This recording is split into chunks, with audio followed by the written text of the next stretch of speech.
Vamos lá, senhoras e senhores, por favor, ocupem seus lugares.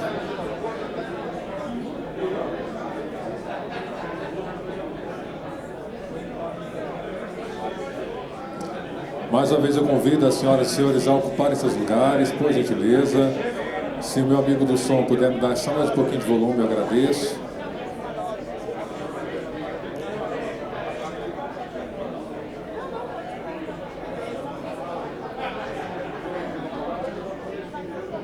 Eu quero de forma muito especial agradecer a todas e a todos que estão participando na plataforma do Zoom. Já chegamos a mais de 350 participantes. Obrigado pela sua audiência.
Bom, eu quero convidá-los a todas e a todos que voltem suas atenções agora, porque damos continuidade ao nosso workshop. Agora teremos o painel de número 2 e a temática é Inovações da Lei 14.515 de 2022, aspectos regulatórios e jurídicos.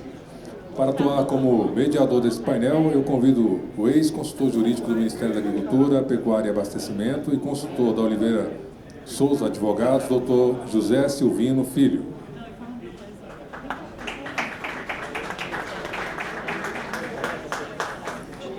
Convido o nobre deputado Evair de Mello.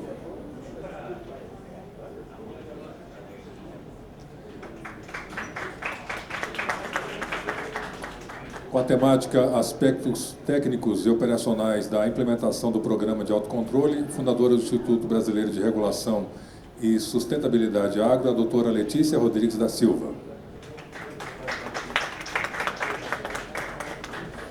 Para abordar os aspectos jurídicos e desafios regulatórios da implementação do autocontrole, convido o sócio da Oliveira Souza Advogados, doutor Guilherme de Castro Souza.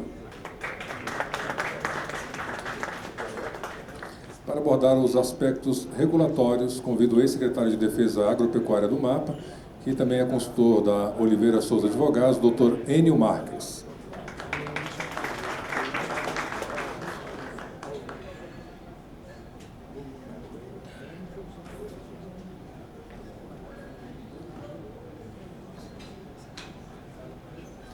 Abrindo esse painel, com a palavra o deputado federal Evair de Mello. Bom dia a todos. Em nome aqui do meu colega parlamentar Domingos Sávio, esse brilhante relator que foi desse tema, desse texto, naturalmente cumprimentar os parlamentares que se fazem presentes, ou se fizeram presentes, saudar toda a mesa e ser bastante pragmático quanto à abertura desse painel. Domingos Sávio, no Espírito Santo nós tivemos um governador, que foi senador, chamado Gerson Camata. E ele foi uma das pessoas que me incentivou a vir para a vida pública. Ele dizia que tem projetos e ações que valem o mandato. Eu lhe digo que a sua relatoria, a autoria, e nós pela Frente Parlamentar Agropecuária, pela Comissão de Agricultura, claro que nós temos inúmeras e muitíssimas, milhares de contribuições ao sistema produtivo brasileiro, mas só por essa já valeu o mandato. São entregas como essas que nos têm a certeza que nós fizemos o caminho certo. Vossa Excelência, além de brilhante parlamentar, produtor rural, um veterinário de formação, conhece do tema, e o momento foi mais que propício, né? Ter no Ministério a nossa ministra Tereza Cristina, um corpo qualificado e técnico, e encontrou na política um ambiente para que possamos fazer esses avanços tão importantes e necessários para o sistema produtivo brasileiro. Então, naturalmente, a minha fala é essa. Agradecer a Vossa Excelência que anexou ao texto, né, alguns avanços nossos e outras legislações, permitiu, inclusive, apresentadas algumas emendas que foram acatadas. E pedir muito a vocês, nós precisamos muito de vocês. O sucesso desse texto vai depender muito de vocês. Na verdade, nós estamos dando uma alforria, é isso mesmo, né, para que o sistema produtivo brasileiro assuma a responsabilidade do processo, na verdade, das linhas, conhecedores que são das regras, dos princípios, das exigências de mercado, né, e o Estado possa estar ao lado de vocês. O Estado hoje está dentro do processo e o Estado agora vai estar ao lado.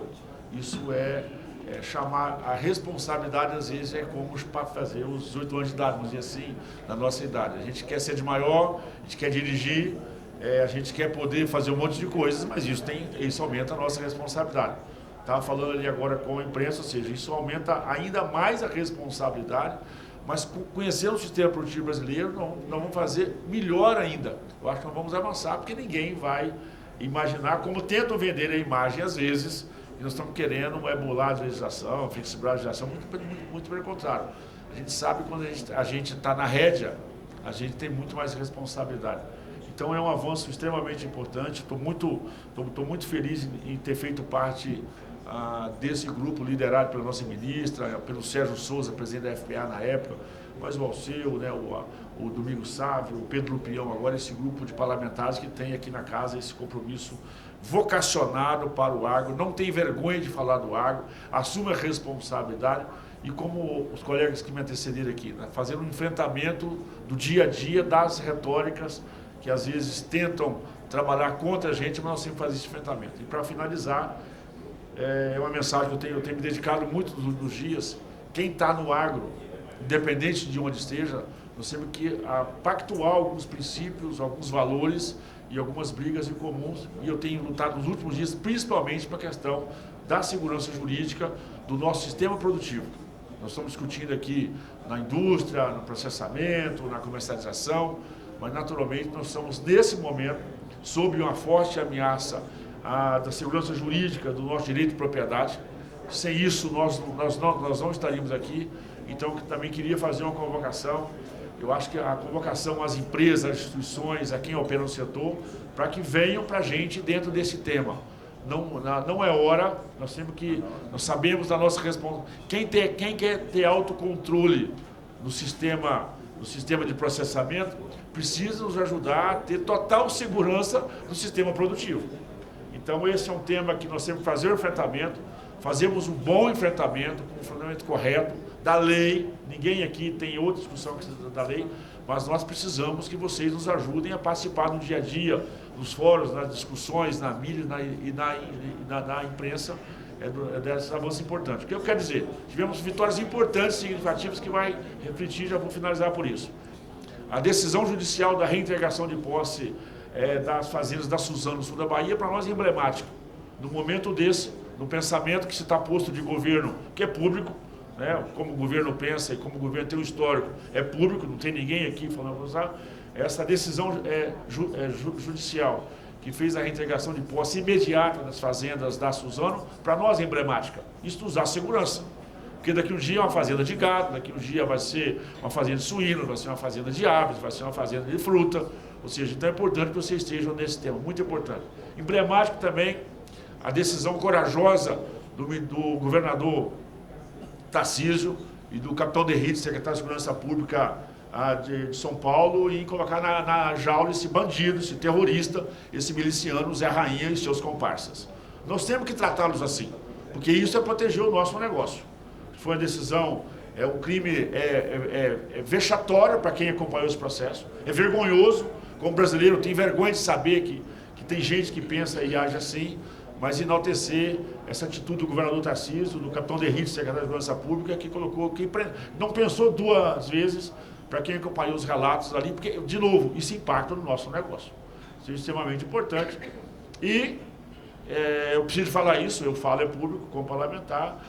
Foi bom que isso fez com que o ministro da Agricultura também começasse a rever os seus contextos, e pelo menos nas últimas 24 horas ele tem dito coisas mais responsáveis e mais constitucionais do que ele estava falando há pouco dias atrás. E nós precisamos fazer esse debate. Queria pedir a vocês, assim como o debate da sustentabilidade, o debate da questão ambiental, o debate da preservação ambiental, ou seja, é um debate que nós temos que estar no nosso dia a dia, e tudo isso naturalmente vai permitir que tenhamos a base produtiva segura, com a certeza que essa matéria-prima ela vai sair do setor e naturalmente vocês depois vão ter mais aqui no setor de processamento, tem toda a liberdade e autonomia para que possam ajudar. Então nós temos uma grande oportunidade.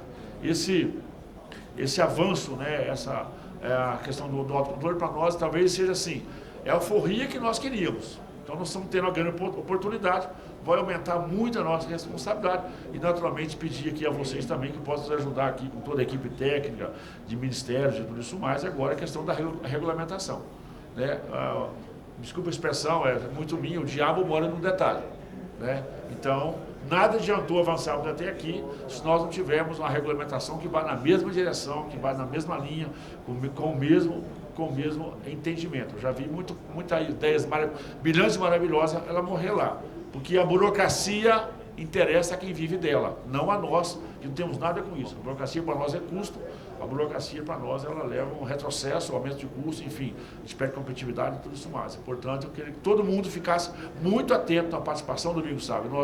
O nosso papel também aqui, eu vou botar a expressão, né, a expressão usual nossa lá do nosso Espírito Santo, ficar de olho no diabo, que o diabo ele trabalha 24 horas por dia. O diabo que eu estou dizendo é a questão do detalhe, né? Não são as pessoas, por favor, não estou aqui mencionando ninguém. Então, às vezes, uma palavrinha, uma vírgula, um termo lá, pode derrubar, inclusive, essa nossa ousadia de entregar ciência para o Brasil. No demais, nos ajudem a continuar cada dia mais aqui no Congresso, produzindo coisas importantes e boas para o Brasil, como essa lei do autocontrole, daqui na pessoa do nosso relator principal da Câmara, que quem fez a primeira tramitação, deputado Domingo Sábio. Deus abençoe, nos proteja e vida longa para todos nós.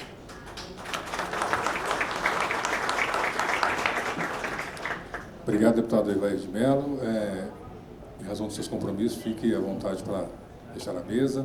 Nós passaremos ao painel. O painel terá a seguinte dinâmica: cada palestrante terá 10 minutos E aí o nosso mediador vai fazer essa mediação do tempo, de passar as palavras, e no final nós teremos um tempo hábil para perguntas. Se caso não for contemplada a sua pergunta, eu sugiro que você faça por papel, deixando seu nome e e-mail, para que possamos encaminhar o nosso palestrante.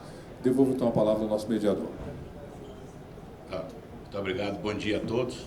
Para mim é uma honra e um privilégio estar fazendo parte como mediador de uma mesa tão seleta como essa, onde eu tenho à minha direita aqui o Dr. Enio Marques, que é o nosso, para mim é um mentor, né? Mentor de ministério. Tenho 42 anos de ministério quando aposentei, com 42 anos de ministério. Hoje integro o escritório de advocacia como consultor Oliveira Souza, tá certo? E vivo sendo admoestado pelo Dr. João Maria, que é o pachá do nosso escritório, onde ele diz que eu saí do ministério, mas o ministério não saiu de mim. Por esse motivo, a gente vive sendo admoestado às vezes. Mas essa é uma oportunidade que nós temos. Primeiro, essa lei veio em muito boa hora. As palavras do deputado Domingos Sávio são bastante esclarecedoras com relação ao alcance dessa norma, que se diz de autorregulação. E eu gosto sempre de dizer que a autorregulação nada mais é do que a assunção da autorresponsabilidade por quem realmente deve responder pela qualidade do produto, que é quem produz, que é quem está à frente da produção. Essa regulação, a regulamentação dessa lei é de extrema importância, dado exatamente a amplitude que ela traz, o grau de envolvimento que traz para todo o segmento do agronegócio. Estão aqui reunidos as indústrias, as empresas, das quais tem vários clusters hoje de excelência já em autorregulação, que pode perfeitamente servir de referencial ao benchmark para que se faça uma boa regulamentação dessa norma, dessa lei, né? Trazendo a importância que se tem da auditoria que o Ministério vai fazer. Está aqui presente, né, a ANFA Sindical, está presente a ANTEF, Associação dos Técnicos de Fiscalização Federal Agropecuária, que são extremamente importantes, são atores que jamais vão deixar de ter um papel de grande importância na aferição desse autocontrole, né, mas que efetivamente se deixa de ter. Quando eu entrei no Ministério, só para se ter uma ideia, se você encontrasse uma irregularidade no campo de semente, o Ministério teria que ir para dentro do campo de semente, para junto com o sementeiro, promover a correção do que você encontrasse, né? Ou seja, o Ministério a administração pública era tutora efetivamente da produção, quando na realidade hoje o que você tem é a oportunidade de você ter a autorresponsabilidade por quem está produzindo e o Ministério efetivamente passar a ser o auditor dessa produção, a verificador dessa qualidade, para que nós tenhamos sempre presente na produção agropecuária os 4 atributos inegociáveis da produção, que é a higiene, sanidade, segurança alimentar e idoneidade de processo de produto. Se estes 4 elementos inegociáveis de uma produção agropecuária não estão em risco, automaticamente o que o Estado tem que fazer é verificar qual o protocolo de produção que aquele produtor trouxe para o Ministério e depositou no Ministério, quem é que está garantindo aquele nível de qualidade e promover a auditoria desse processo, desse sistema como um todo, né? Automaticamente você tem processos mais ágeis, mais rápidos, você tem o princípio da lealdade e da boa-fé, que são princípios constitucionais, muito mais presentes na relação entre o Estado e o privado. Então essa é a grande virtude dessa lei, que com propriedade que lhe é peculiar, o deputado Domingos Sávio deixou muito claro e colocou isso de forma muito transparente, muito bem colocada, até é redundante dizer isso, né, deputado? Mas puxar o saco, porque de fato essa lei foi muito da mão dele que tem aqui, né? Então, fazendo essas palavras iniciais, eu queria abrir aqui. Não foi feita a apresentação, que deu a doutora Letícia, que era para apresentar, era para ser apresentada pelo cerimonial, a doutora Letícia foi a criadora do Instituto Brasileiro de Regulação e Sustentabilidade do Agro, o doutor Guilherme de Oliveira Castro, que é sócio do escritório Oliveira Castro, né? e o doutor Enio Marques, que, para todos nós aqui presentes, dispensa apresentações pela grandiosidade da vida pública que ele teve, quanto ele contribuiu para que o nosso agronegócio tenha hoje a visibilidade e o respeito que nós temos hoje em termos de qualidade de produção. Então, queria passar a palavra para a doutora Letícia.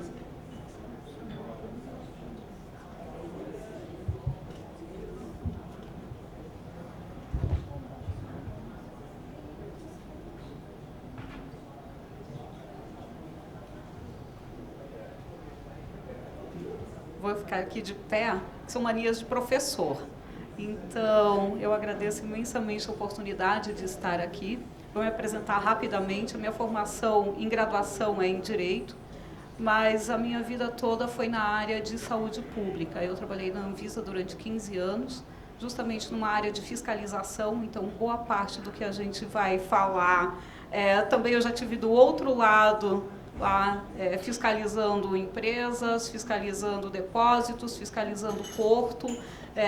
O dia que a minha perna mais tremeu foi um dia que a gente resolveu subir na área externa de um tanque com 400 mil litros, 500 mil litros de produto com aquela escada em caracol no Porto de Santos. Eu cheguei até a metade, respirei e falei, gente, eu tenho 2 filhos, deixa eu descer daqui que eu não dou conta.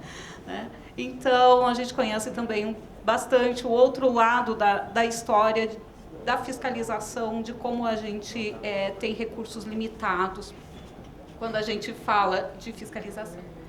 E depois eu saí da Anvisa no ano de 2012 e início de 2013, na verdade, fui para a área acadêmica, fui fazer doutorado em políticas públicas e não voltei mais para a Anvisa. Resolvi ficar na iniciativa privada com prestação de consultoria e buscando caminhos diferentes de trabalhar também com consultoria, sempre na promoção de diálogos, principalmente em pontos técnicos, onde muitas vezes a gente não conseguia ter um acerto entre governo, área privada, e a gente coloca todos os entes na mesma sala e conversa sobre aquele assunto. Então, nesse diapasão a gente tem feito vários workshops, várias conversas nesse sentido, e além de trabalhar com a prestação de consultoria mais diretamente para várias empresas e de diferentes setores.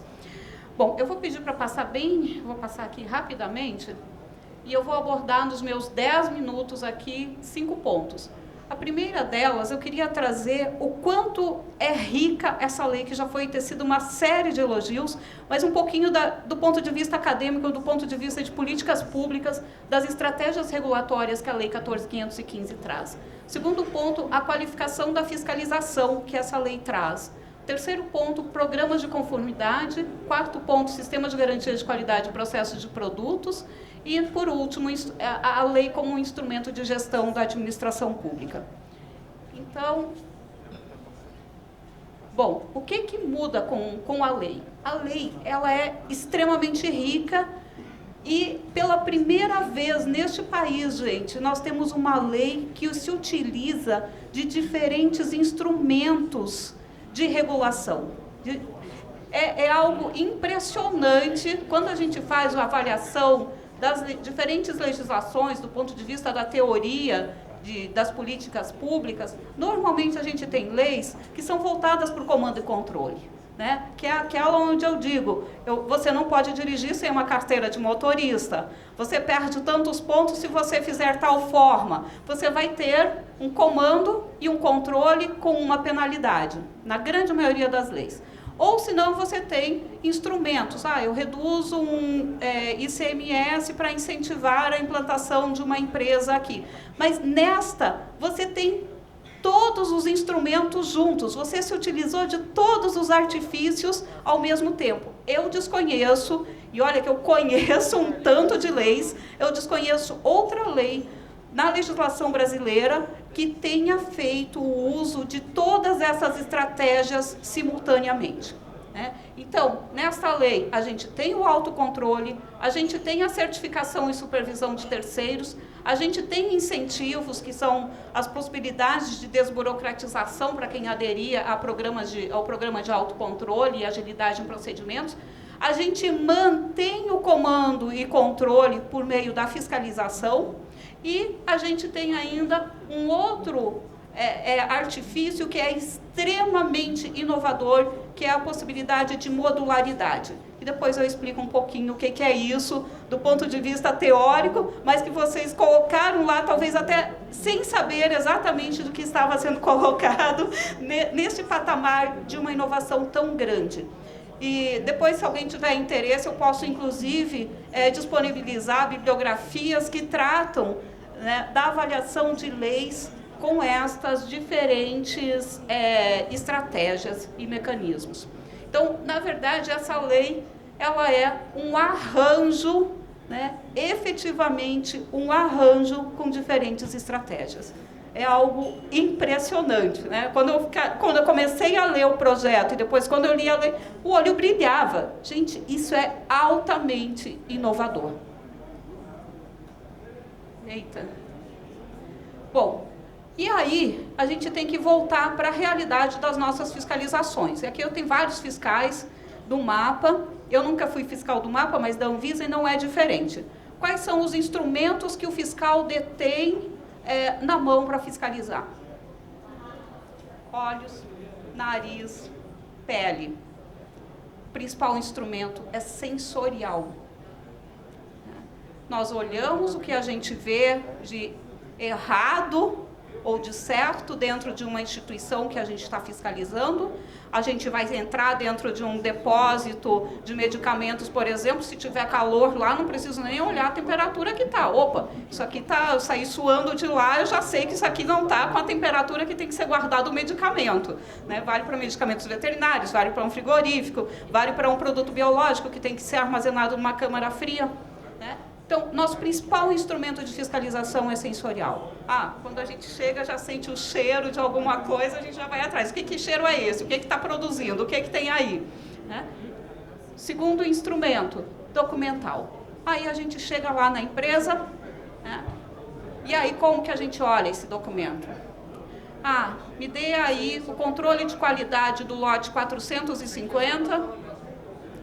Deixa eu pensar aqui outro lote. Me dê o lote 520, me deu o lote 250, e é esta a fotografia que a gente sai daquela empresa. É com esse pedacinho que a gente constrói a nossa visão de qualidade, de como a empresa está produzindo naquele momento. Né? E o outro instrumento são as análises laboratoriais, quando a gente consegue fazer coleta de amostras. Porque se a gente pensar em determinadas matrizes, as análises são altamente caras, a gente dispõe de carência laboratorial, muitas vezes a gente não tem as metodologias analíticas para fazer as análises que gostaríamos de fazer. Não preciso ir longe, vamos pensar em impurezas de produtos técnicos para pesticidas. Quais os laboratórios brasileiros que fazem análise de dioxina hoje, por exemplo? Tá? Então, a gente tem carência laboratorial. Isso pensando em laboratório privado. E aí, laboratório público que faça análise de dioxina, que é um contaminante de algum pesticida ou de algum fertilizante. Muitas vezes a gente não detém desses instrumentos, ou esses instrumentos são altamente custosos para a administração pública e, portanto, para a sociedade brasileira. Bom, e o que essa lei traz de diferente? Então, com a possibilidade da lei, com a possibilidade do autocontrole, ela traz um instrumento para análise de risco. No momento em que os técnicos, que os fiscais de um ministério passam a ter acesso em tempo real ou periodicamente a todo o controle de qualidade, ou pelo menos a todos os laudos analíticos de uma empresa, o que você passa a ter? Você tem uma Ferrari na tua frente, e não os meus 3 lotes que eu sorteei no dedo. E olha, se eu tiver o dedo bom, né, que a gente ainda brincava, fiscal tem dedo podre para encontrar o que está errado. A gente brincava, não, isso é dedo bom de fiscal, quando a gente consegue encontrar lá no meio de 1000 lotes, eu consigo encontrar nos 3 que eu vou selecionar daquele produto, alguma coisa que possa apresentar problema. Aqui não, eu vou ter um instrumento para análise de risco, eu vou ter um instrumento de gestão, né? Eu posso construir indicadores a partir desses laudos, desse controle de qualidade, dessas ferramentas que eu tiver disponível no âmbito do setor regulado. Então, você vai ter, claro, o uso de tecnologia, de inteligência artificial, e você, principalmente, consegue ter uma atuação preventiva. Porque o que acontece quando o fiscal vai lá na empresa ou no empreendimento e fiscaliza isso? Você só consegue ter uma atuação ex post. Você só consegue ver o que foi feito para trás. Você não consegue ter uma atuação preventiva, porque se você recebe isto de uma forma mais rápida, você consegue, às vezes, até fazer isso a tempo e a hora, né? A ter uma ação corretiva, preventivamente, né? Porque você vai estar trabalhando com a construção de indicadores e você também pode estar trabalhando até impedir que é um produto que tenha saído com problema, se você estiver olhando isso sistematicamente, que ele chegue no mercado. Já me disseram que eu tenho 5 minutos. Bom, gente, então, não vai dar para trabalhar muito aqui, mas eu quero chamar a atenção para outra possibilidade que a gente passa a ter com a legislação. A gente passa a ter uma diferença entre controle de qualidade de produtos e a gente passa a trabalhar com uma noção muito mais ampla, que é a garantia da qualidade ou com a gestão do processo inteiro. Então, no momento que hoje é dificílimo para o órgão governamental olhar isso, porque aqui na gestão de qualidade, por exemplo, você trabalha com todas as etapas do processo produtivo, desde a homologação de fornecedor, armazenamento, prevenção, controle do produto, inspeção, recebimento, os controles operacionais até o produto final. Via de regra, o que o fiscal consegue olhar? É o controle do produto e o resultado final, né? Porque eu não estou lá, o fiscal não está lá para acompanhar esse processo inteiro. E esse processo inteiro poderá vir a ser acompanhado. Poderá vir a ser acompanhado por parte da fiscalização. Bom, agora é claro que vocês já viram rapidamente que isso aqui se trata de uma Ferrari, né?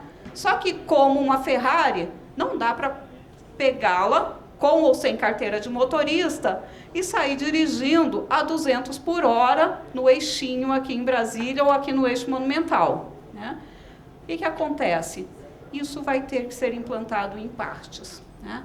Então, a primeira parte, e essa é outro ponto inteligente dessa lei, que os programas de autocontrole, né, devem ser enviados pelos diferentes setores. Então, cada setor vai ter que avaliar em que pé que está, né, a gente tem empresas aqui que, se brincarmos, tem controle de qualidade mais acurado do que os da União Europeia, né? Agora, a gente também tem empresas que vão estar numa situação intermediária, outras que não têm controle de qualidade nenhum, né? Então, a gente tem diferentes gradações aqui. E cada setor vai ter que ver o patamar em que as empresas estão, fazer as sugestões dos seus programas de autocontrole, né? E aí o mapa vai avaliar, enfim, vai acatar e vai estabelecer essa modularidade aqui de adoção. E quando a gente fala de qualidade, de gestão da qualidade,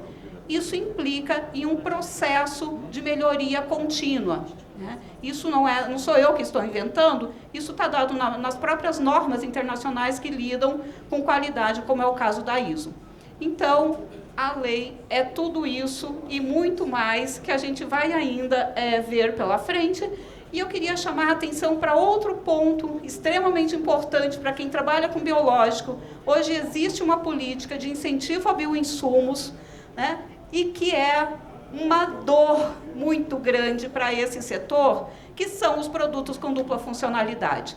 E a lei trouxe também, né, um dispositivo nesse sentido de que produtos com dupla funcionalidade poderão ter um registro único no âmbito do mapa.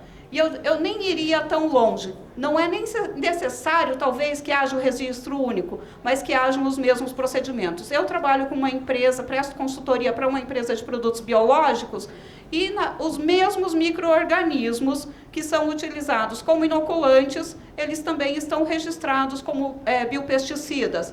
Eu tenho um armazenamento, um rótulo e uma bula para o biopesticida, eu tenho que ter uma parede no meio do depósito, separando os biopesticidas e do outro lado os inoculantes. Gente, mesmo micro-organismo.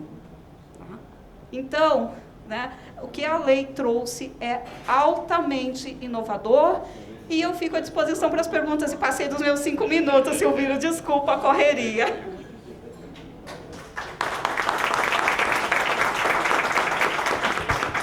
Mas extremamente importante e brilhante a forma como a doutora Letícia coloca e demonstra a importância e a amplitude dessa lei.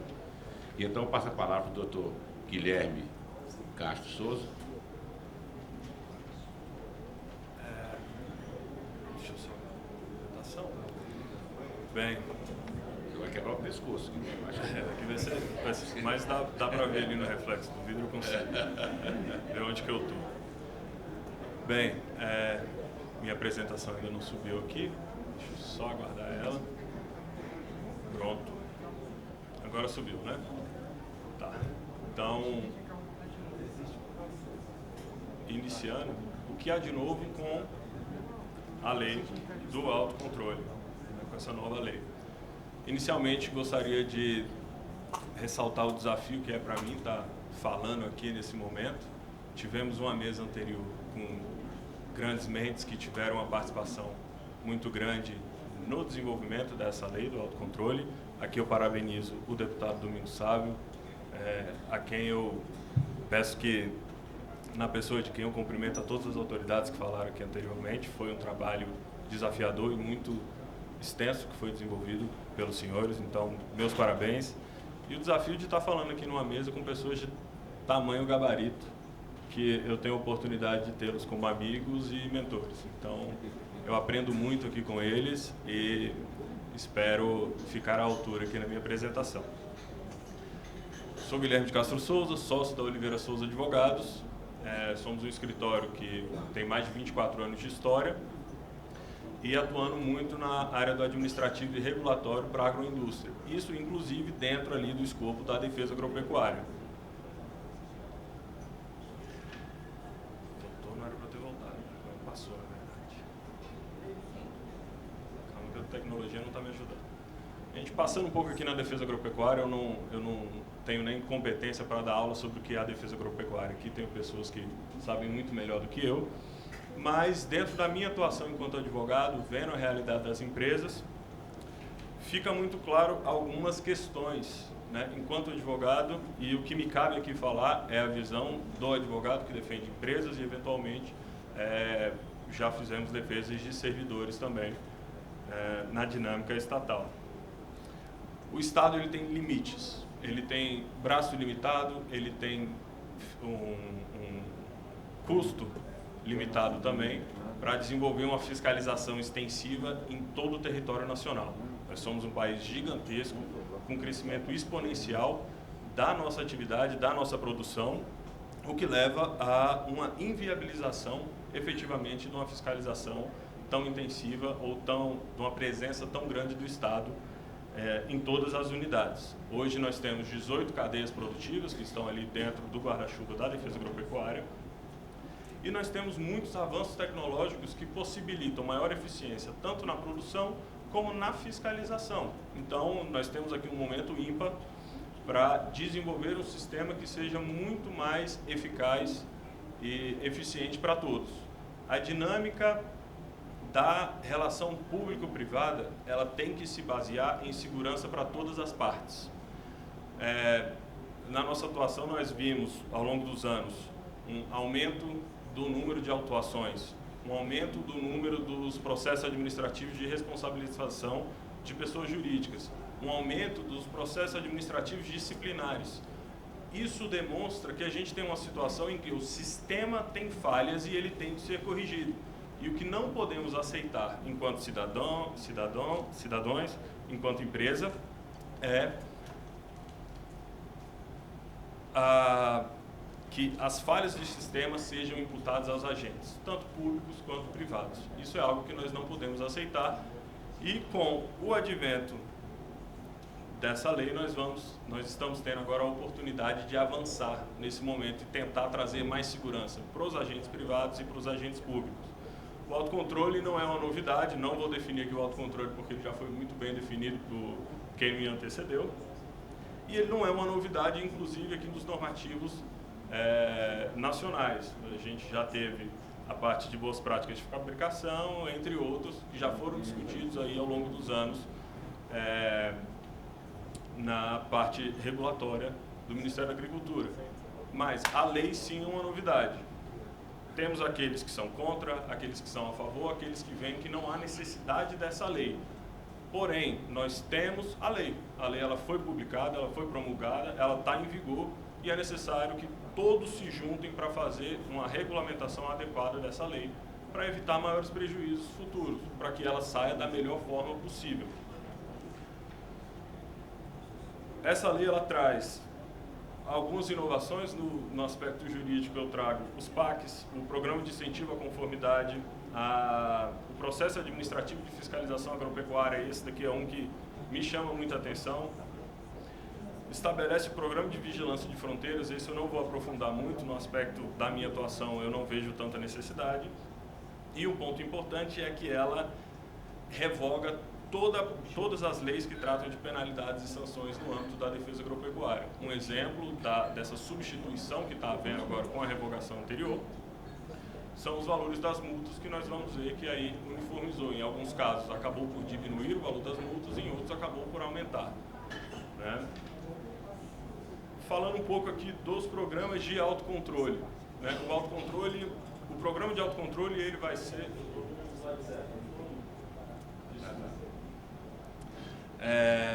o programa de autocontrole ele é uma iniciativa do agente privado, né? Ele será definido pelo próprio estabelecimento, porém quem regulamenta e quem fiscaliza vai continuar a ser a UMAPA. Não estamos falando, como já foi muito bem colocado aqui, de autorregulação ou autofiscalização. O que estamos falando é de um sistema de controle que a empresa vai ter de criar para ser auditada, né? Vamos pensar, a Receita Federal ela não tem um auditor fiscal para cada cidadão brasileiro ou para cada unidade produtiva no Brasil, para cada empresa. Porém, com os dados que nós fornecemos, ela consegue fazer a fiscalização da nossa receita, né? O que é necessário como parâmetros mínimos que a lei estabelece para os planos, para os programas de autocontrole? Um sistema auditável, né?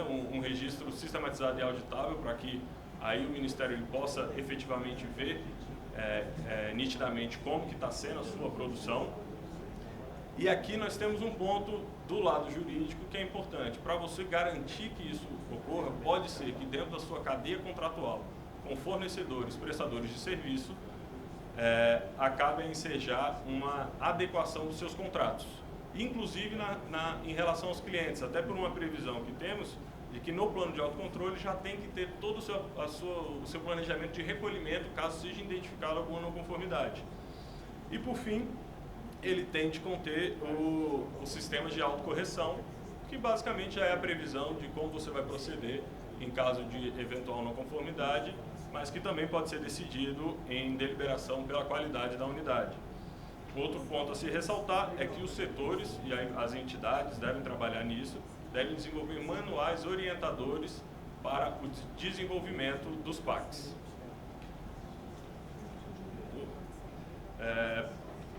Passei um pouco, né? Ah, tá. Vou tentar correr aqui, então, gente. Uma parte importante aqui, eu acho bem interessante, vou resumir, não vou falar tanto como estava aqui, é esse plano de incentivo à conformidade e defesa agropecuária. Aqui nós temos uma oportunidade, ele vai ser voluntário e ele tenta trazer maior confiança nessa relação público-privada que a gente já citou aqui no início da minha apresentação. A principal ideia daqui é numa contrapartida pelas unidades prestarem maiores informações ao Ministério, trazer alguns benefícios. Esses devem ser muito bem regulamentados. Aqui eu listei alguns, não vou falar para não avançar. O sistema de classificação de risco é um ponto muito interessante para as empresas.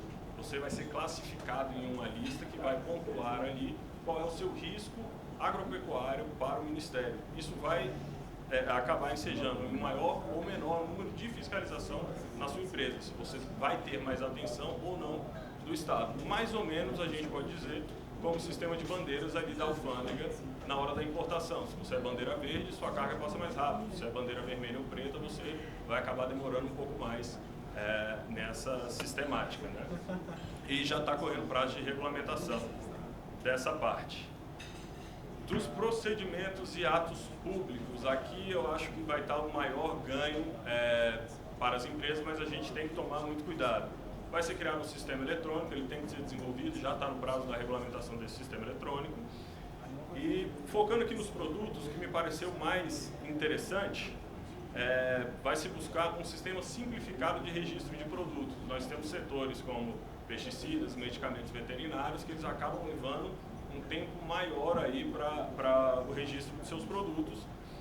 E se fala também da parametrização e padronização dos produtos agropecuários, e se o produto que você quer registrar estiver padronizado, se fala do registro automático. Aqui é uma parte muito importante da gente colocar muito bem na regulamentação qual o controle e quais são os critérios para esse registro automático. Importante aqui ressaltar que para pesticidas não vai ter tanta interferência nessa parte dos registros, até se formos considerar que tem uma tríade regulatória que está sendo, hoje ela é regulada ali na Lei 7.802, ou numa nova lei que possa vir, como a gente tem o PL. Nas medidas cautelares, fica bem nítido aqui que é apenas em situação de risco que as medidas cautelares serão cabíveis, principalmente saúde pública, defesa agropecuária e embargos à fiscalização. Aqui eu vejo uma oportunidade dos setores tentarem evitar um problema que eu já vejo ocorrendo há muito tempo. Embaraço à fiscalização. É um conceito extremamente subjetivo e que... Fiquei um pouco longe aqui do microfone, desculpa.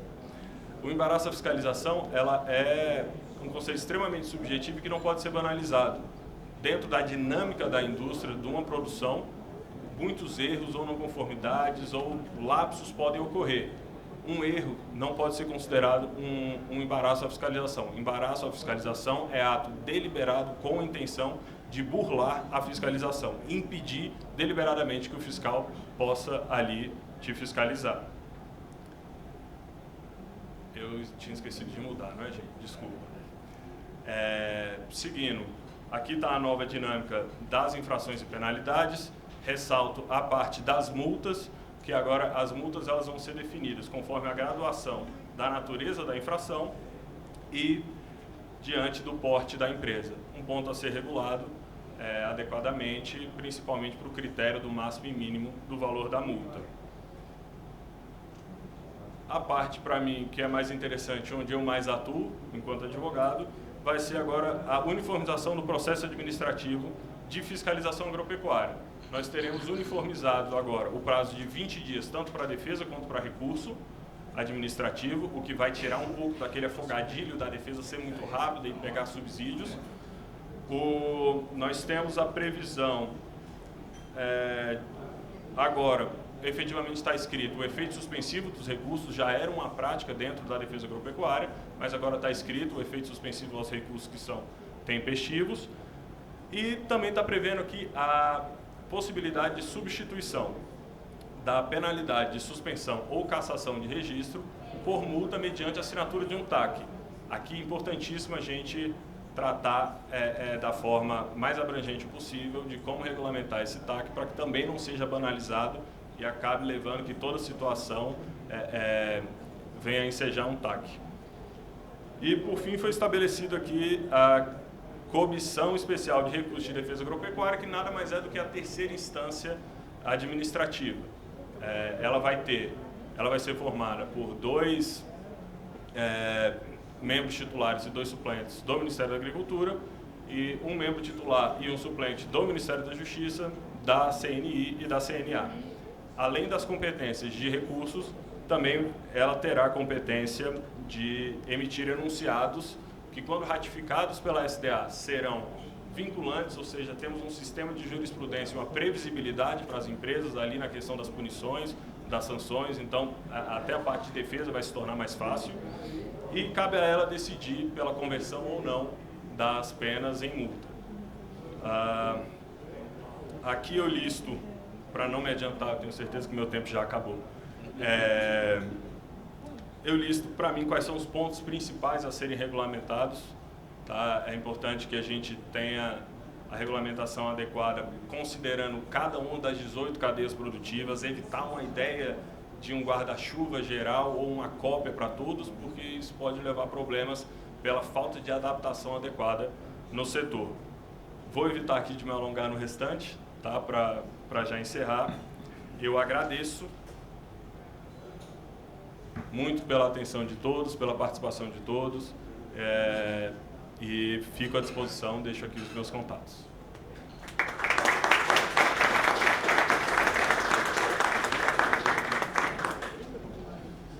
E, após 2 brilhantes exposições, da doutora Letícia e do doutor Guilherme, vamos ouvir agora quem vem de cátedra, doutor Enio Marques.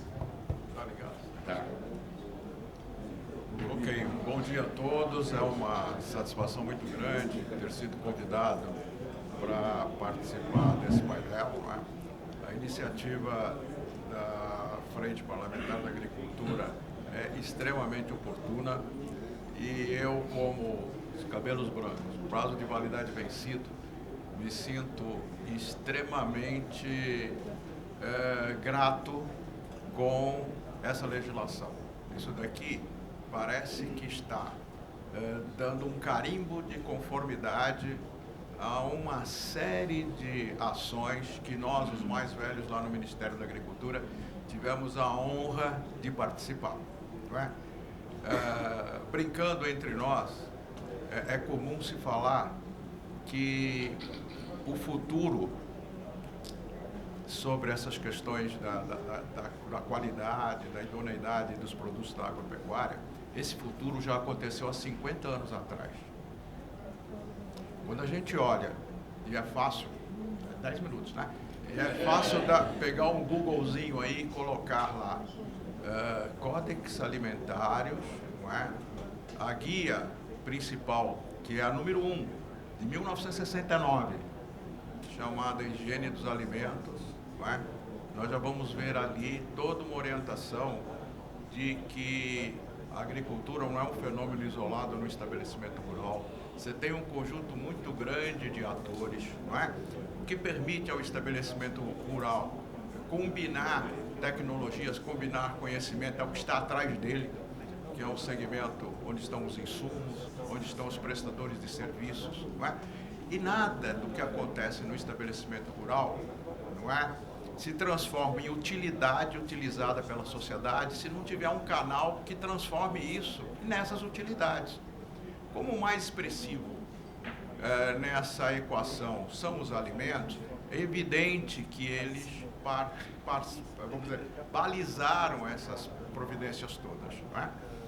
E se outra coisa que vocês colocarem lá no Google, isso é importante para que todo mundo possa estar mais alinhado nas razões de ser de uma série de coisas, se vocês colocarem lá o nome de uma pessoa chamada Upton, U-P-T-O-N, Sinclair, vocês vão descobrir o início no mundo das fiscalizações. Né? Lá conta a história de um matador de carne em Chicago, em que um jornalista infiltrado de uma entidade lá de representação dos trabalhadores, na época eles estavam brigando para que ocorresse legislações de proteção aos trabalhadores.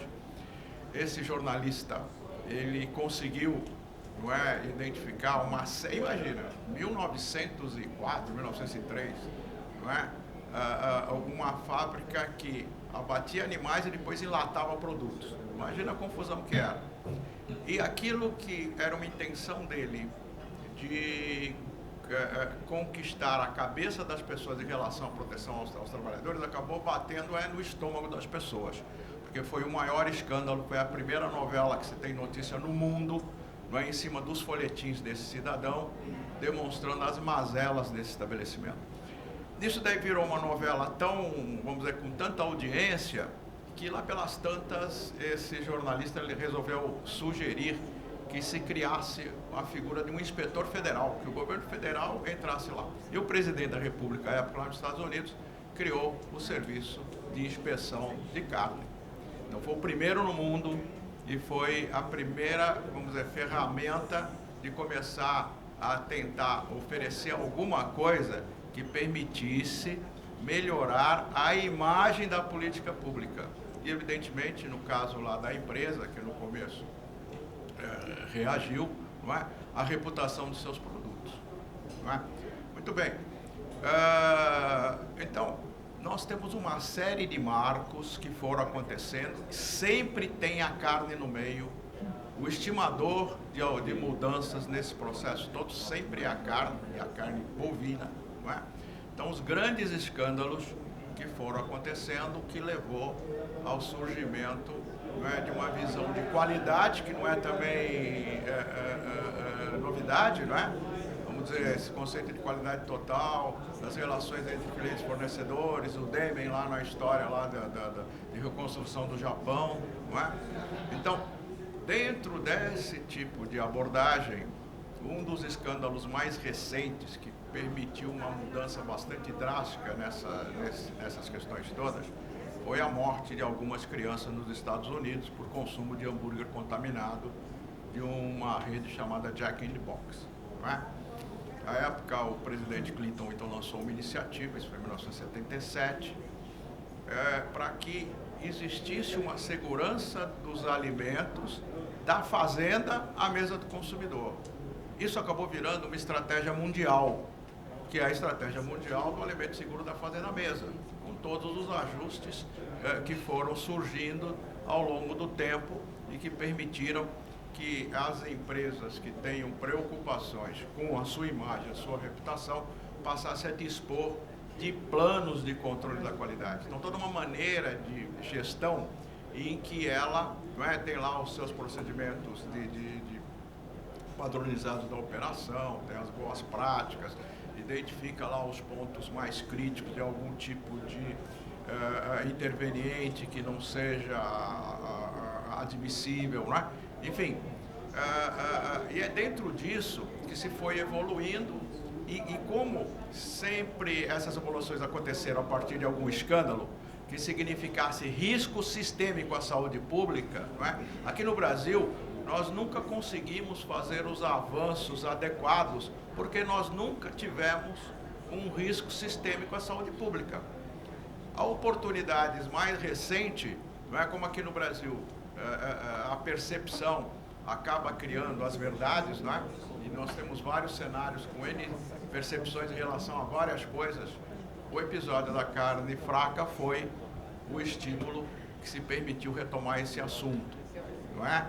Então, lá na frente agropecuária, lá no IPA, né, no Instituto Pensar Agro, quando surgiu aquilo, se resolveu fazer lá umas oficinas para lembrar o que era um processo de controle de qualidade, quem já tinha alguma coisa nessa direção em relação a normas. Lembrando que todas essas normas internacionais, e são muitas, o Brasil participa nessa questão técnica desse sistema de defesa agropecuária, mais de 60 organismos internacionais ou unidades de organismos internacionais, não é? Então, uma coisa é participar, outra coisa é aprovar o que acontece nesse ambiente que antigamente era de cooperação entre países, hoje, em muitos dos casos, ele é um ambiente de regulação. É lá onde os países se acertam e se alinham nesse tipo de matéria. Essas decisões, elas são trazidas para o Congresso, né? Aqui no Brasil você tem um outro problema, que é o time entre tomar uma decisão num fórum desse e esse negócio virar regra. Tem casos que levam 10 anos, 7 anos, 5 anos, é uma loucura, não é? Assim que vira regra, ou seja, o Congresso, por um decreto legislativo, reconhece e o presidente da República sanciona. Quando o presidente da República sanciona uma questão dessa, ele diz assim, ó, é para se cumprir do jeito que está escrito, não é? Muitas dessas decisões, não é, que viraram regras, ou seja, fazem parte da jurisprudência, muitas dessas decisões não pegam, não é? Por várias razões. Uma, o setor privado, os agentes econômicos, eles ainda, melhorou muito, né? Mas eles ainda têm baixa participação na formulação dessas regras internacionais. Uma regra internacional dessa cumpre tantos passos, que a discussão desses processos, as discussões desses processos levam anos e anos, são vários steps, não é? O setor privado acompanha pouco. Então isso daí permite que às vezes os atores da política pública, vou falar mais do Ministério, né? Eu trabalhei muitos anos nisso, que a gente faça uma modulação do que vai virar regra, do que nós vamos esconder, que na opinião, não é, da gente, vou pôr esse da gente, o período que eu trabalhei muitos anos no Ministério. Então, sem um acompanhamento mais efetivo dos atores reais, não é? Nesse confronto, no bom sentido, de qualificação das políticas públicas, nós temos muitas obrigações que não foram transmitidas da maneira adequada para o setor privado. Essa lei, ela repagina um monte de coisa. E a referência, na minha maneira de ver, será o CIF, não é? Por várias razões, não é? A razão de que todos os avanços que aconteceram no mundo, pegando aí de 100 anos para cá, decorreram da cá. Todos os processos mais adiantados que são praticados vieram da carne. Por quê? Porque o Brasil sempre exportou carne. Hoje o Brasil, ele é um protagonista mundial muito forte, não é? E as cadeias que o Brasil participa são cadeias longas, não é? Então eu tenho uma parte no Brasil, por exemplo, no estabelecimento rural, e eu tenho um canal de comércio para levar consumidores, especialmente aí depois que a Ásia e os países muçulmanos mudaram o estilo de vida e que abriram as oportunidades para o Brasil. Então, hoje, mais do que há muitos anos atrás, há 30, 40 anos atrás, nós temos que estar sintonizados com as oportunidades de cumprirmos as regras internacionais em função do acesso a terceiros mercados. Quem nas suas políticas internas está atualizado a essas regras todas, eles não têm que pedir bênção, eles não têm que fazer demonstração de como funciona a sua legislação para comparar com a legislação desses outros países. Como esses outros países, eles são novos nesse processo todo, eles já estão harmonizados as regras internacionais. E o Brasil está no pior dos mundos. Ele não é o velho e não chegou ao novo. Nós estamos no meio do caminho, não é? Então, isso daqui, essa lei, ela vai ajudar muito a que se coloque pressa nisso. E se coloque pressa nisso naquilo que exista maior interesse econômico, não é? Então, se eu tenho um produto que é um produto que tem mercado global, não é? Que ele tem a marca e que ele vive dessa marca e que possa demonstrar, não é? Que ele garante que ele cumpre as especificações, tanto as especificações das legislações, das obrigatórias, como as especificações do próprio interesse privado. Não é? Então, é fundamental que não se fala muito em compliance, não se fala muito em conformidade, não é? A conformidade também entra nesses aspectos que permita eu cumpro as legislações obrigatórias, eu tenho diferenciais, eu cumpro uma série de outras regras, não é, relacionadas ao ambiente, relacionadas à proteção dos trabalhadores, enfim, seja lá o que for. Eu demonstro que eu faço isso, tá certo? Em função de demonstrar, o sistema, vamos dizer, tradicional, em que isso que a Letícia estava falando, em que é sensorial, em que é o alto, eu faço lá uma aplicação de uma infração.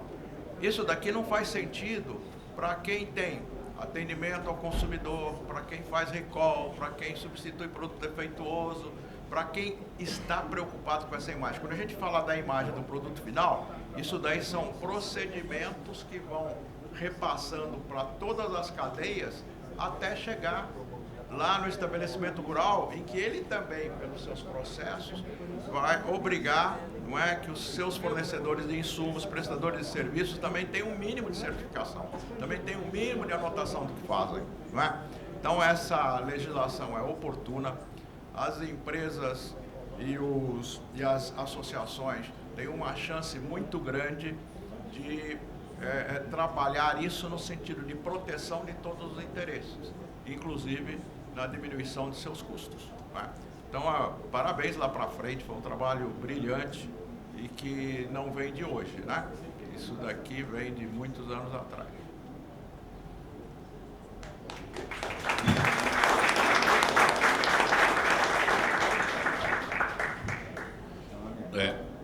Nós temos aqui, como um acordo com os participantes, disponibilizar aí uns 5 minutos ou 10 minutos para, se vocês quiserem fazer alguma pergunta, pedindo só que efetivamente essa pergunta se restrinja a os temas que foram abordados aqui, tá certo? Que efetivamente ainda são estudos iniciais que levam, né, ao aprimoramento amanhã depois do processo regulatório, tá?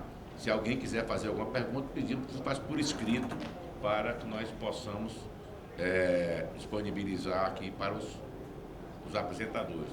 Tem alguns formulários aqui, se alguém tiver interessado, né? Ou então se a fome já bateu.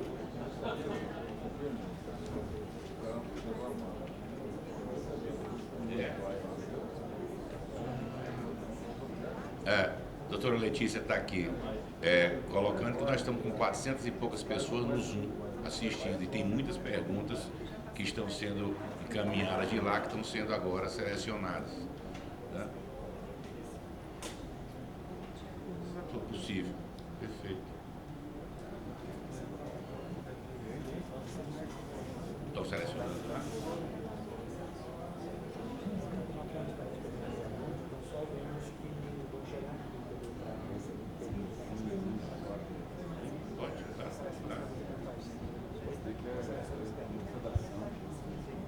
Desculpa ficar mexendo no celular aqui, é que a gente está fazendo 3 coisas ao mesmo tempo, né? Como toda mulher faz.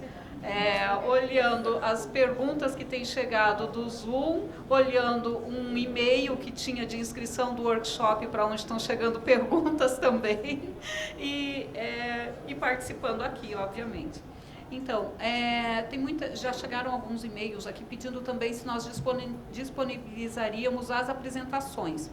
A gente, se o doutor João concordar, Guilherme, enfim, a gente está fazendo toda a gravação do Zoom. Nós poderíamos disponibilizar a gravação em algum site dos parceiros, quem tiver site, aí a gente pode disponibilizar a gravação do Zoom, então, que eu acho que fica... Aí quem quiser rever a apresentação, passa, olha, depois a gente vê isso e aí a gente comunica às associações onde é que vai ficar disponibilizado. A gente pode tentar fazer uma notinha também, colocando, se a Câmara tiver algum local para disponibilizar isso, também poderia. Enfim, mas a gente vai analisar onde ficar, mas a gravação pode ser disponibilizada, e quem tiver interesse já, que tiver em casa ou que tiver, depois manda e a gente dê um tempinho para a gente ver onde nós vamos colocar e depois manda um e-mail, se alguém não souber, não descobriu onde ficou, a gente manda no mesmo e-mail do workshop e a gente informa onde está disponibilizada. Chegou aqui uma primeira pergunta, da doutora Fernanda Carvalheiro. Ela pergunta: quais dados serão compartilhados para quem aderir ao programa de conformidade e para quem não aderir? Né? O Guilherme quer.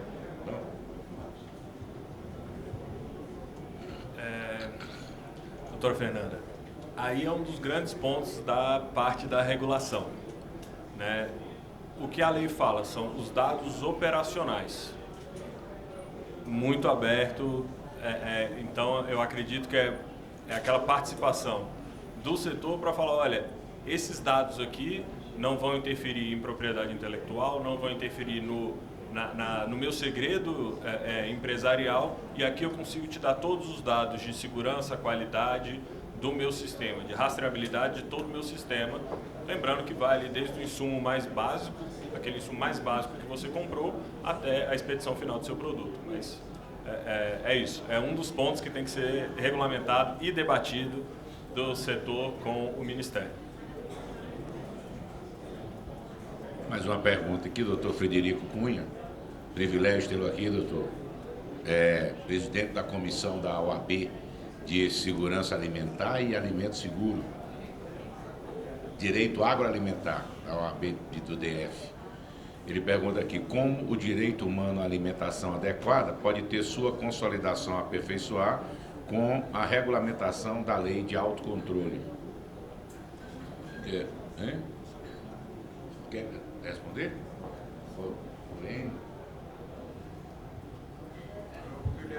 Falando ali não, mas assim, de uma forma muito básica, a ideia agora é que dentro da regulamentação passemos a ter um maior controle que vai garantir maior segurança e qualidade para os consumidores. Então, eu acho que ele entraria mais nesse sentido, eu entendo dessa forma, com maiores garantias, maior segurança, e o grande protagonista e maior interessado em que o produto seja bom e tenha mercado é a própria indústria, é quem produz, ele quer vender muito, então ele tem que ser bom, ele tem que atender. Eu acho que ficaria mais aí, um pouco, talvez um pouco vago, mas vai na parte da segurança que eu entendo que vai se atribuir maior. Deixa eu aproveitar e pegar um gancho nisso, que é interessante. Existe uma palavrinha mágica chamada consolidação. Quando nós olhamos aqui no Brasil, as legislações que passaram a disciplinar essas atividades econômicas, elas datam as principais dos anos 30. No caso da inspeção lá de carne, de 1914, 1915, uma coisa assim. Muito bem. Essas legislações aqui no Brasil, elas foram estabelecidas em especial a partir de uma cooperação técnica com o governo francês. Então, nos anos 20, essa operação técnica aconteceu, vieram lá os profissionais franceses, não é? E ali foram organizados o Ministério da Agricultura, se criaram lá as escolas técnicas, as faculdades de agronomia, medicina veterinária, enfim, um conjunto de ferramentas, não é? Que davam ao Estado o poder de intervir em determinadas situações, não é? E também a obrigatoriedade de alguns segmentos, não é, terem que cumprir essas determinações e enviar os registros, uma parte dessa burocracia. Quando terminou a Segunda Guerra Mundial, e veio a necessidade de grandes acordos e cooperações internacionais, esse tema aí do abastecimento, da fome, dessas preocupações, eles foram levados à formação da FAO, não é? E alguns anos depois, dentro dessa preocupação inicial da FAO, não é que tudo passou a ter protocolo, tudo passou a ter algum tipo de alinhamento entre os países, né? Alguns anos mais à frente, nesse mesmo ambiente, veio lá um Acordo de Roma, que foi uma preocupação em relação à segurança alimentar. Então, uma coisa é a segurança, que é a capacidade de disponibilizar alguma coisa. O Brasil hoje, como ele tem excedentes, ele tem que cumprir certas obrigações para poder atender a terceiros mercados. E a outra coisa é o food safety, né? O food safety também é bastante regulado internacionalmente, mas tem esse lapso de tempo entre o que se acomoda, o que se acerta entre os países e quando vira regra. Quando vira regra aqui no Brasil, nós deveríamos trabalhar sempre na linha da consolidação e não em criar mais uma regra, mais uma regra. Então hoje nessa brincadeira aí nós temos, parece que 18 leis, né, que fazem parte do sistema de defesa. As pessoas também não sabem direito, não é? O Brasil, ele sempre foi inovador, ele sempre foi muito forte em criação de organismos internacionais, interlocução nesses organismos, e sempre teve uma visão particular em relação à governança desse processo. Então, na época do ministro Paulinelli, que foi, na minha opinião, a última reorganização com algum sentimento prático, não é? Se começou a levar para o setor privado uma série de responsabilidades que não caberiam mais no governo. O governo tinha supermercado, o governo fazia defensivo, o governo fazia calcário, o governo tinha a motomecanização, não é? Então isso daí foi passado para o setor privado. Ao passar para o setor privado tinha que ter alguma regra, não é? E foram surgindo então as várias regras, as várias leis, não é, relacionadas ou à prestação de serviço ou relacionada à atividade econômica em si de produção de alguma coisa. Então, a consolidação dessas coisas é fundamental. Então, por exemplo, vamos pegar lá o defensivo agrícola que eu vejo aqui. Eu também tenho mais ligação atualmente com o defensivo agrícola. O defensivo agrícola é tratado na sociedade por uma percepção em função de boa parte dele ser substância química, né? Como se não existisse no mundo uma estratégia específica de segurança química, ou para o trabalho ou para o meio ambiente. Então essas grandes estratégias, não é, mundiais são desconhecidas, não é? Como determinadas coisas acontecem de uma maneira isolada, se nós começássemos a partir, por exemplo, naquilo que tem a ver com o estabelecimento rural, não é? Usando a parte lá do Estatuto da Terra, naquilo que autoriza. Agora, naquilo que é o funcionamento da atividade, usando ou o regulamento da defesa, a lei da defesa sanitária animal ou da defesa vegetal, né, que tudo é animal ou vegetal, não é? Muito bem. E nela fazer as inclusões de tal maneira que os capítulos daquela lei, que lá tinha defensiva agrícola, lá tinha o fertilizante, lá tinha essas coisas todas, eles fossem esclarecidos numa consolidação. Então eu teria, por exemplo, no caso aí da defesa sanitária vegetal, eu teria aquela legislação de 1934, naquele capítulo que trata lá do defensivo, que à época tinha um outro nome, como surgiu uma legislação em 89, não é? Aquilo passar a fazer parte daquele capítulo. E ter um código que tivesse, vamos dizer, uma visão mais do conjunto, porque uma coisa, usando o exemplo do defensivo, é você falar do defensivo agrícola como uma substância perigosa. Vai ter que ser perigosa, ele vai matar praga, ele vai matar ser vivo, não é? Agora, o importante é o gerenciamento para que aquilo não gere um impacto indesejável, não é? Nos suscetíveis a ele, não é? Então nós temos um conjunto muito grande de ferramentas. Isso daí bate num negócio chamado protocolo de como produzir, não é? Como é que eu cumpro as obrigações legais, como é que eu posso cumprir esses adendos, como é que eu posso ter a compliance disso, de que eu efetivamente cumpro, como é que eu posso demonstrar isso, não é? Então essa lei aí, ela recoloca esse assunto nesse patamar. Agora, como eu sou bem antigo nisso, não é? E tive a oportunidade de participar de uma quantidade muito grande de organismos internacionais, uma quantidade muito grande nesses avanços, não é?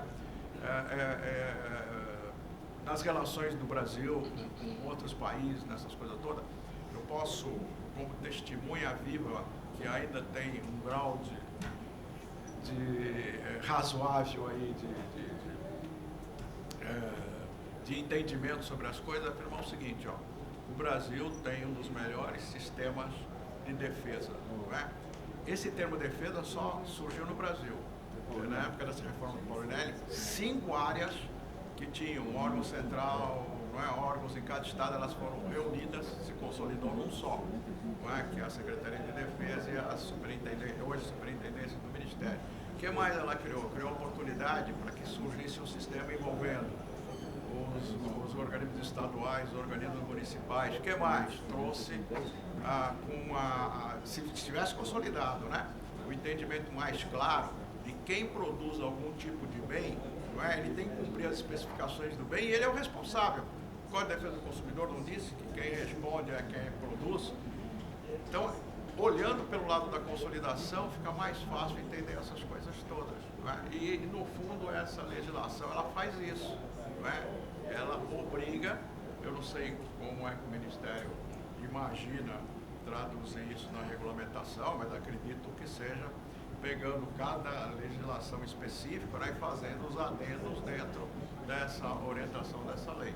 Mas é mais ou menos assim, é complexo, e a visão jurídica que eu acho que é o mais importante disso, não é? Porque é impressionante a forma com que vocês têm a capacidade de interpretar coisas, não é? De uma maneira, às vezes, diferente do que foi o espírito de quem propôs esse tipo de regra. Bom, vai. Não?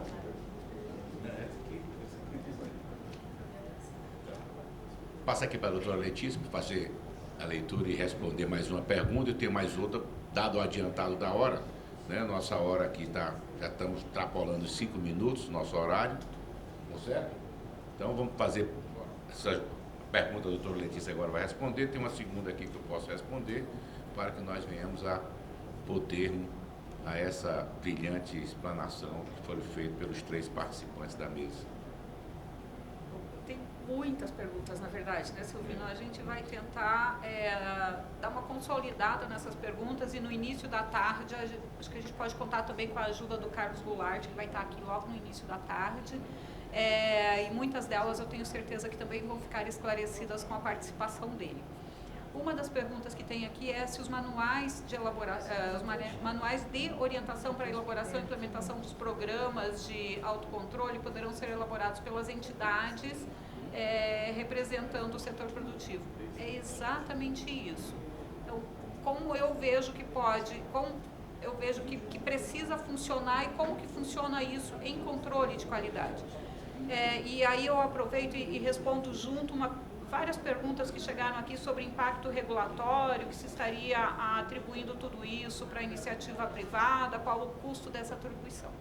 Qualquer empresa que atue hoje com as atividades que estão no âmbito da defesa agropecuária, elas precisam minimamente ter um controle de qualidade.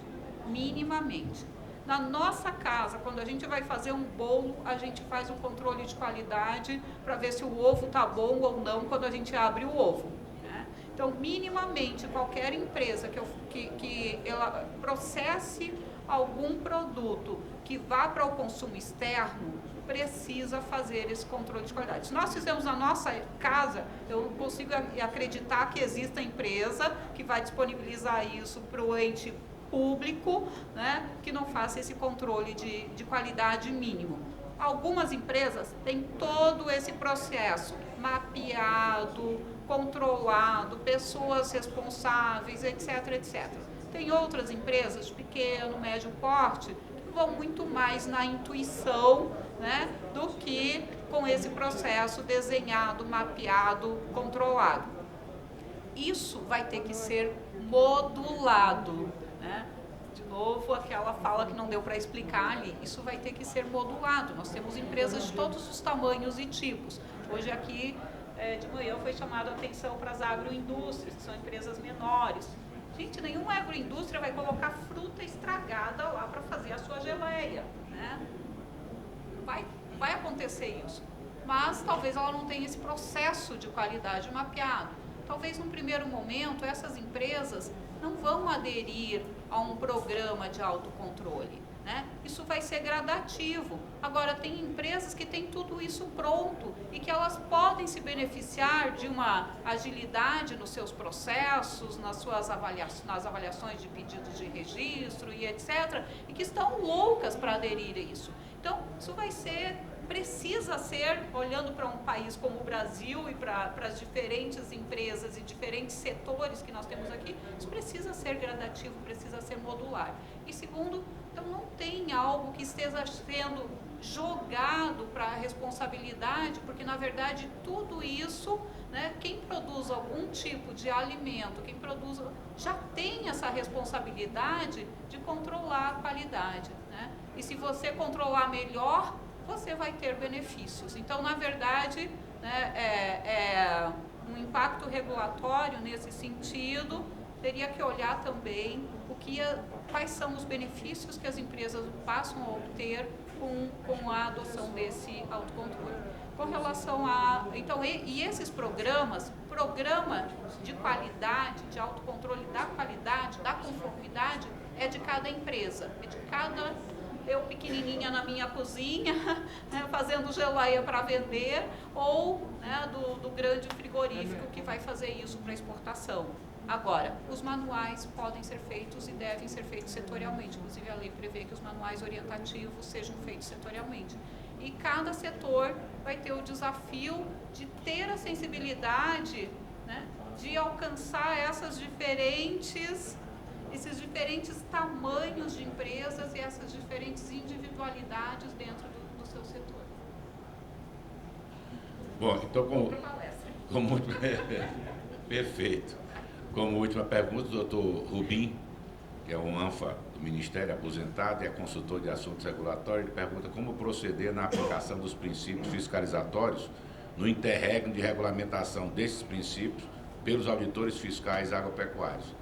Rubim, efetivamente você aperta aqui, mas essa é uma pergunta que com certeza quem vai poder responder com propriedade, porque a posição que o Ministério vai adotar é o doutor Goulart mais tarde, certo? Por conta de ver qual é a posição que o Ministério vai adotar, tendo em vista essa modulação que a doutora Letícia acabou de falar, na implementação disso, né? Se vai ser a adesão, o volume de adesão que você vai ter a cada programa e automaticamente o tratamento que cada segmento desse aderente vem a ter por parte da atividade do Ministério da Agricultura. Queria agradecer a todos os senhores.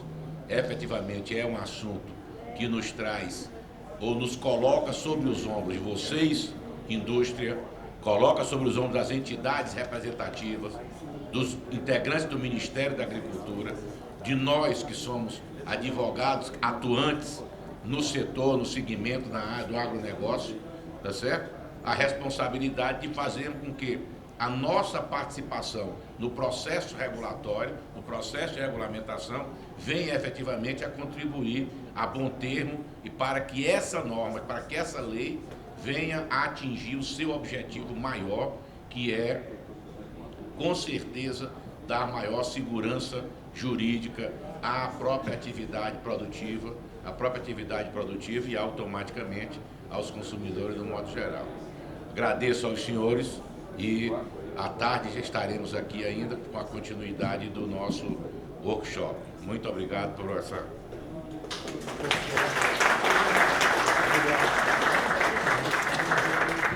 Obrigado, doutor José Silvino, pela mediação, doutora Letícia, doutor Guilherme, doutor Enio, pela participação neste painel. 14 horas nós retomaremos com o painel de número 3, a visão dos setores públicos e privados sobre o futuro da lei.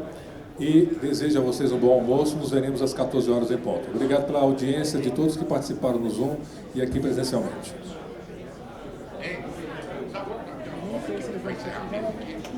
Pega essa... Vem.